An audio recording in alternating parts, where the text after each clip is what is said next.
పునుగులు చేసుకోవచ్చండి ఫ్రెండ్స్. పెరుగు 2 కప్పులు, మన పిండి తగినట్టు పెరుగు 1 కప్పు ఉంటే పిండి తగినట్టు 1 కప్పు వేసుకోవాలి పెరుగు. లేకపోతే ఎక్కువ పిండి 2 కప్పులు వేసుకోవాలి పెరుగు. మైదా పిండి 1/2 కేజీ ఉంటే 2 కప్పు సగం 2 కప్పులు వేసుకోవాలి.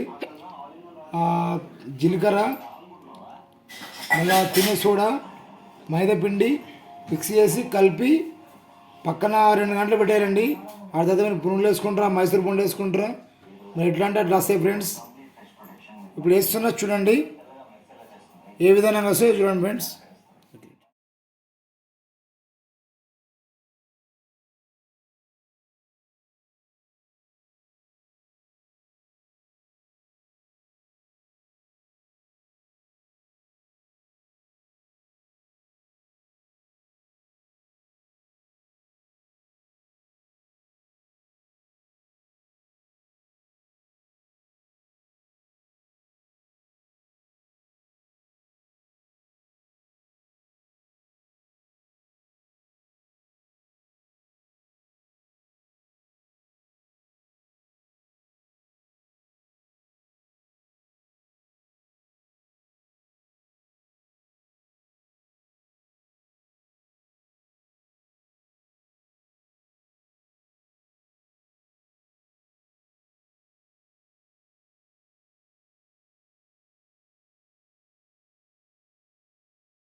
ఫ్రెండ్స్, మనం ఇంట్లో మైసూర్ బజ్జీ కానీ పునుగులు కానీ చేసుకోవాలంటే తక్కువ ఖర్చుతో అయిపోతాయండి. పిల్లలు చేసి పెట్టాలంటే ఒక 1/2 కేజీ మైదా పిండి కానీ పెరుగు, జీలకర్ర వేసుకొని మామూలుగా చేసుకొని ఒక 2 గంటల గ్యాప్ అంటే మొత్తం కలిపెట్టేసుకొని పక్కన పెట్టేసి 2 గంటలు టైం తీసుకున్న తర్వాత వేసేసుకుంటే వచ్చేస్తాయి.